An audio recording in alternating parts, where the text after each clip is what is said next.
I just felt really betrayed by the system. For those of us that graduated into the worst economy since the Great Depression, many of us haven't gotten over it. I had this idea and this dream and this vision of where my life was going to go, and then I had to put it on hold because there weren't jobs out there. I still haven't recovered from 2008. For the first time in modern memory, we're having to confront an ugly truth, that my generation will be worse off than my parents and grandparents were. Not because of anything we did or didn't do, but simply because we were born in the wrong years. What our parents told us what our adult life should be, it just didn't work out. Millions of young Americans will struggle to find financial security for the rest of their lives. Things are not looking good for the Millennials and Gen Z, but could there still be a chance to save them? Find out next on Generation Apollo.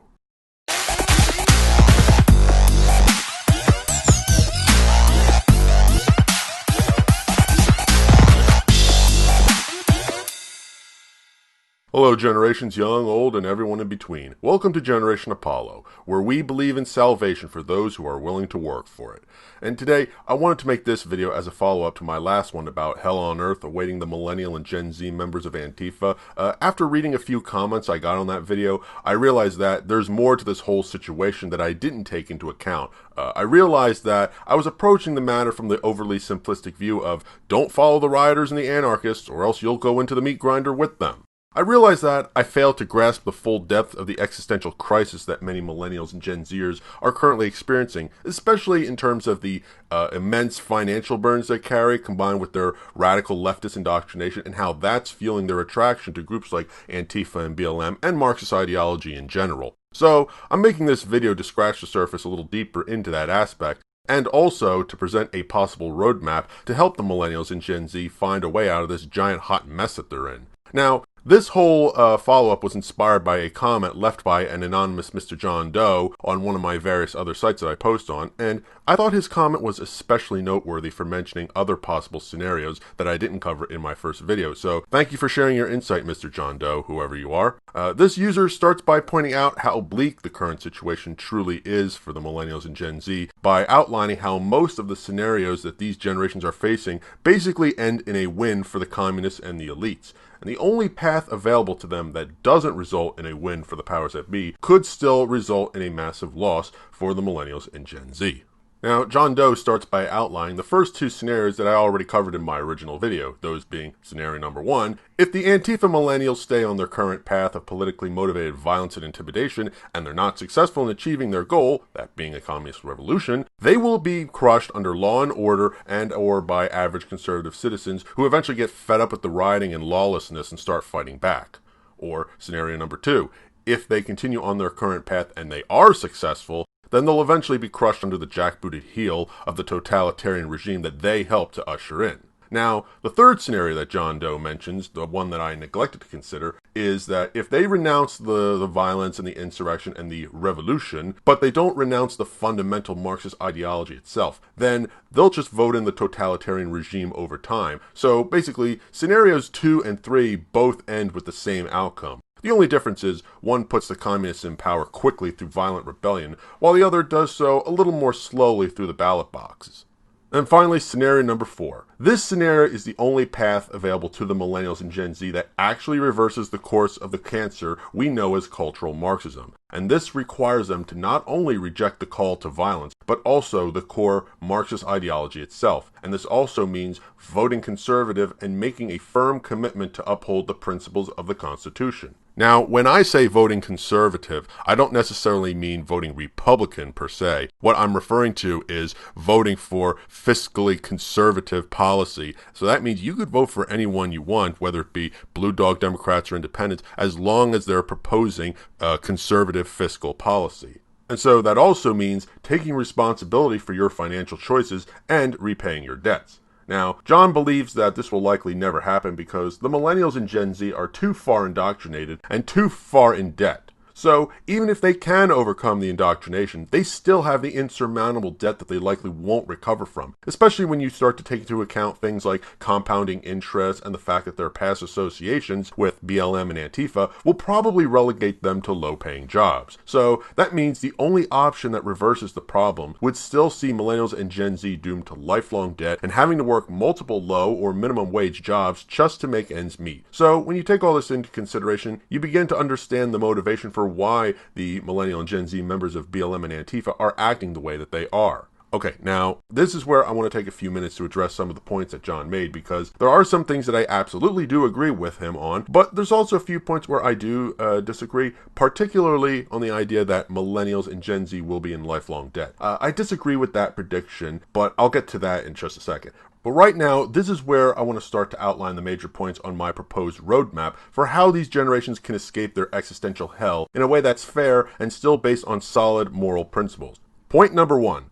The millennials and Gen Z must denounce the use of violence to achieve political change. Now, as I already mentioned, these generations are facing an impossible debt obligation so great that I can fully understand why they feel that violence is a preferable option from their perspective. To rage against the machine and burn it all down, thinking that will solve their problems. Because for many of them, rage and anger is all they have left. Now, this is important to keep in mind if you really want to appreciate how desperate some of them are starting to get. And if you're one of those people thinking, well, tough shit, I didn't screw up my life, so why should I care what happens to them? Alright, let me just say this. First off, don't give me that crap, because all of you would behave the exact same way if you were in their place. Because if you were in debt and you worked your ass off for years making payments but didn't see your debt going down and thus not seeing your efforts building towards something, eventually you too would become demotivated, demoralized, and start lashing out at society while saying, screw this, I'm not taking this anymore. This is not unique to the millennials and Gen Z. Any generation throughout the course of human history would have reacted the same way.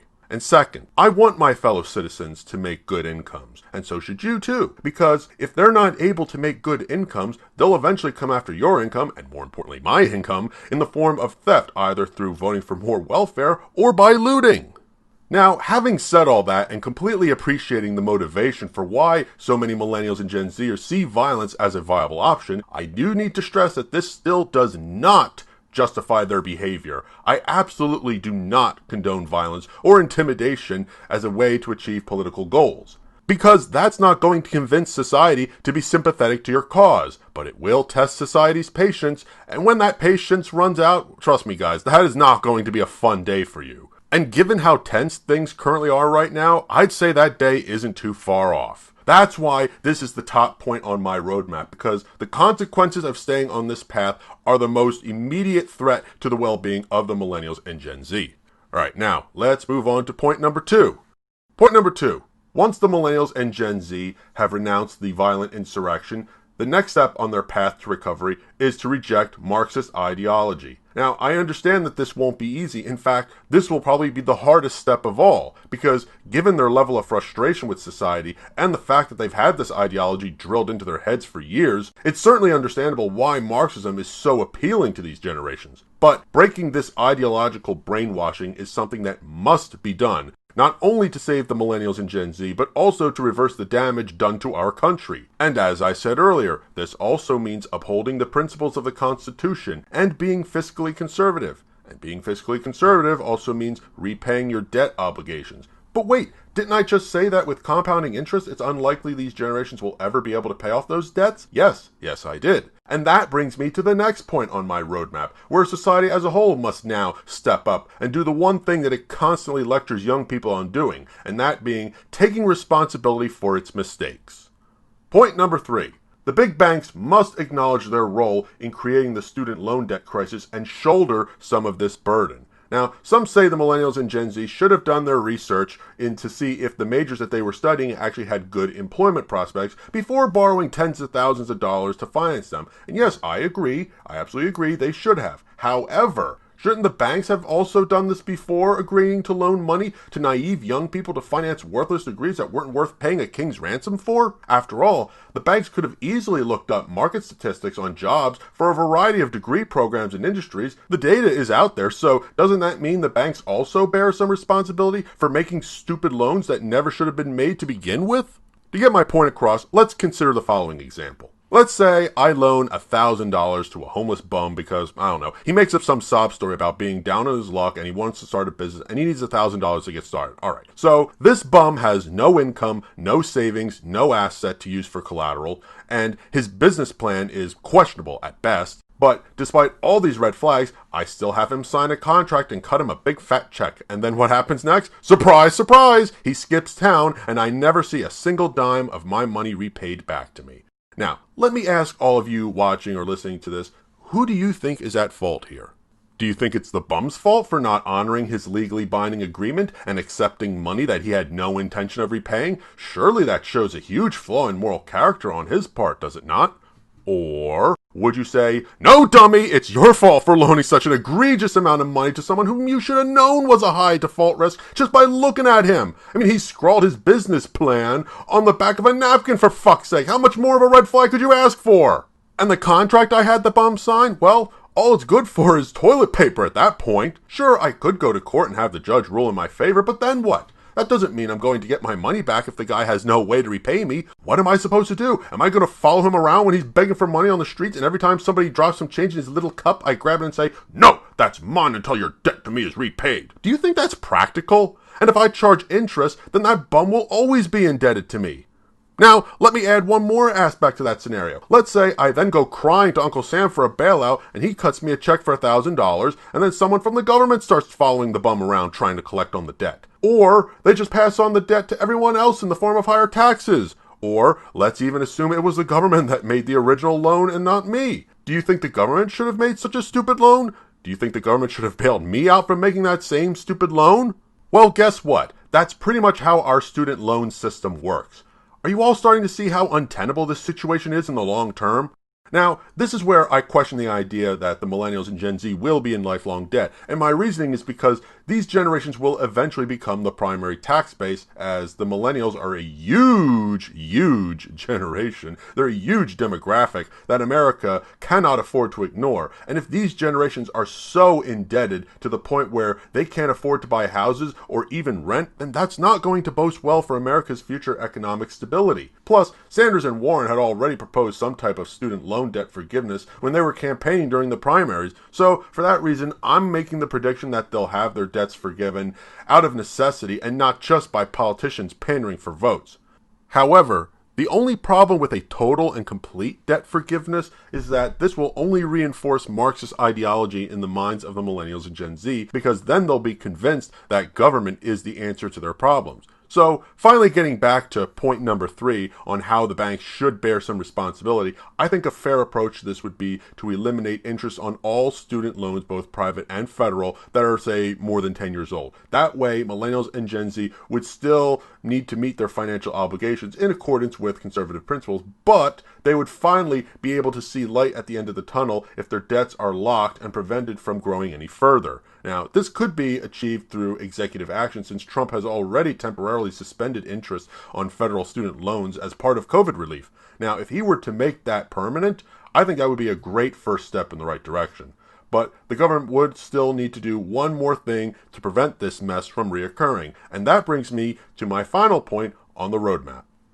Point number 4. The federal government needs to get out of the student loan business because the government shouldn't be involved in the financing of higher education. But more importantly, it needs to stop insuring private student loans. Remembering back to my homeless bum example, if I know the government will bail me out every single time I make a bad loan, then why should I care who I loan money to, because I'm not bearing any risk? That's why tuition rates are so sky high, because the colleges know that banks will gladly finance them, because the banks know that Uncle Sam will bail them out if the students ever default on the loans. Whereas if you make the banks bear the risk, they'll be a lot more selective as to which degree programs they choose to finance. This would also have the added benefit of forcing colleges to prioritize degree programs that actually have high employment potential, and thus lower the risk of the students defaulting. I guarantee you'd see all those worthless degree and Marxist studies programs disappear overnight when their funding dries up because students need to actually see a return on their investment.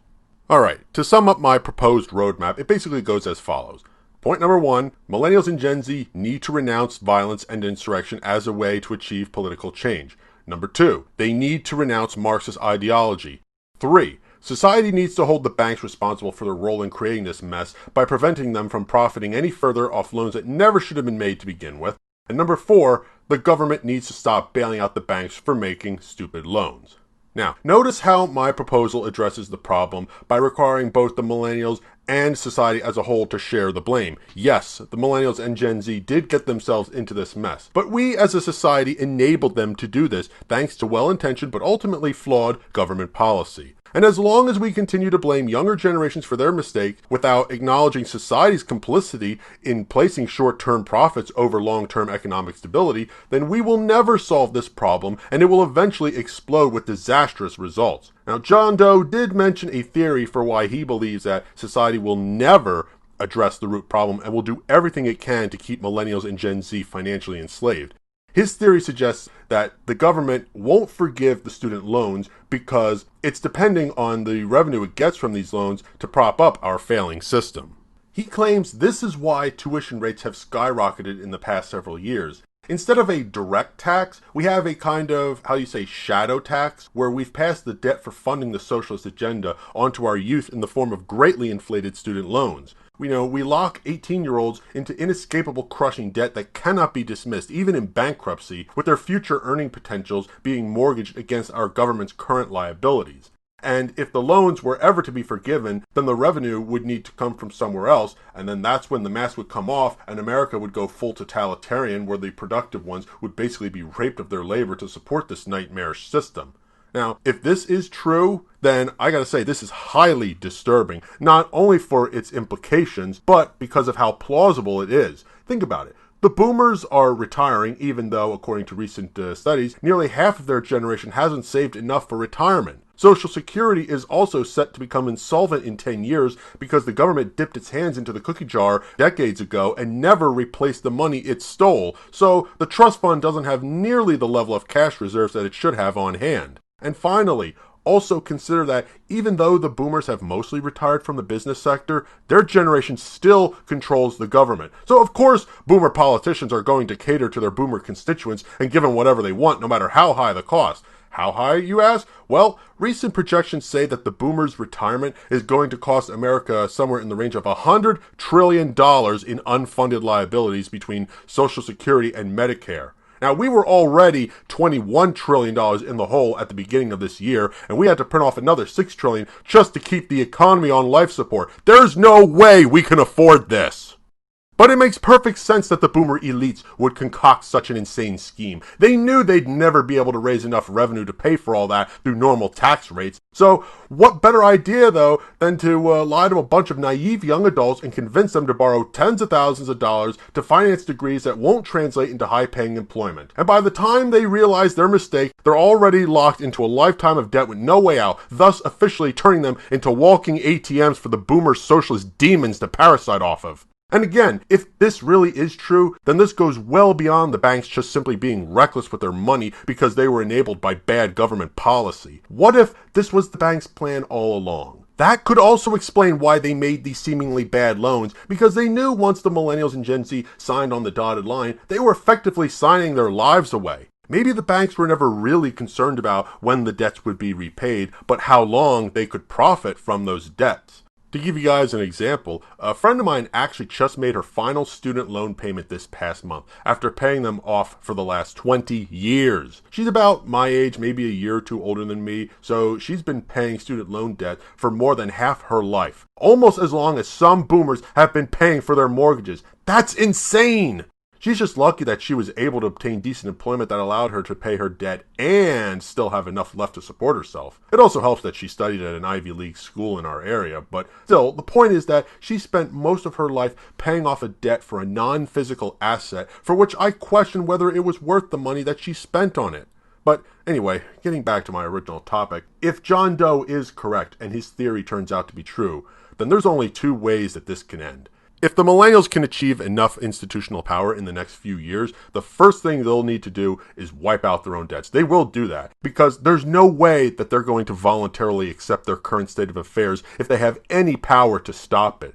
But if older generations continue to stand in the way of change, then the only other way this is going to end is with more violence and insurrection. At that point, resolving this matter peacefully will be impossible, and the problem won't be fixed without some immense suffering on someone's part somewhere. The only question is whether it will be the old or the young who are tasked with carrying the stone. Now, of course, this is all assuming that this theory is true, which I so desperately hope it isn't. I really, really hope that both John and I are wrong about this. I really do. Now, if it isn't true, then there is still a chance to save the Millennials and Gen Z from this nightmare, save our country from succumbing to the evil of Marxism, and do it all in a way that's peaceful and in line with our constitutional values. But we won't be able to do this if society refuses to acknowledge its role in creating this problem. Yes, the Millennials and Gen Z were the ones who signed on the dotted line, I gotta repeat that again, but it was our society as a whole that enabled them to make this mistake. We told them to do X, Y, and Z, and then punished them for taking the bait. Do you think this sounds like smart policy that's worth defending? I remember Aaron Clary said that money is basically other people's time manifested in physical form, since they had to trade precious hours of their lives to earn it. So, if you borrow money and you don't repay it, you're stealing other people's time, thus being a parasite, and that's evil. Okay, let's go back to my homeless bum example again. This time, let's pretend I'm a bank and people deposit their hard-earned money with me, expecting me to keep it safe for them. I then turn around and use their money to make a bad loan to someone whom I shouldn't have loaned that money to begin with. Now, am I not as much to blame as the parasitic borrower for stealing other people's time? If I set up the loan where the interest accumulates faster than the borrower can pay it off, thus locking that person into a perpetual debt cycle, am I not also guilty of stealing that person's time? Sure, as a lender, I do have the right to charge interest and make a reasonable profit off the loan, yes, but if I knowingly trap a person in a never-ending debt cycle by exploiting their ignorance, doesn't that also make me both parasitic and evil? So, would you all not agree that as a lender, I have an obligation to do my due diligence to make sure that someone I'm loaning money to, money that other people traded their precious, irreplaceable time to earn, don't you agree that I have an obligation to make sure that that person I'm loaning that money to is trustworthy? Isn't it my job to make sure that the risk of the borrower defaulting on the loan is as low as possible? Well, if I know that I can just go running to Big Daddy government for a bailout when things go to shit, then obviously I'm not going to take that obligation seriously now, am I?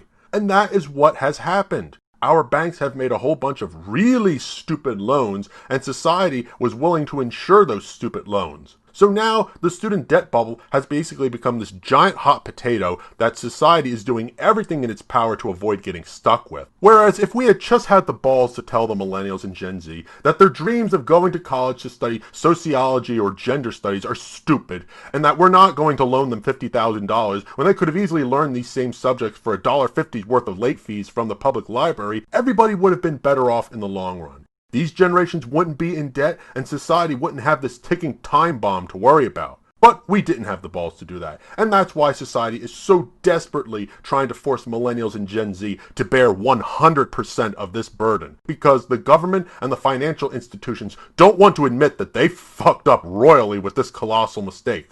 Or worse, they're stupid enough to think they could even leverage this unstable debt bubble to fund a socialist paradise for our aging elders? Then again, considering we have stupid leaders that were elected by equally stupid voters, should this really surprise anyone? Alright, I think I've babbled long enough here, so I want to conclude this video with the last paragraph of John Doe's comment because I think it so succinctly and poetically sums up our current situation. And thus are our youth, the future of a nation and all the potential they represent, sacrificed on the altar of cultural Marxism. We all suffer as the tax base is destroyed, and the incentive and industriousness of an entire generation is squandered.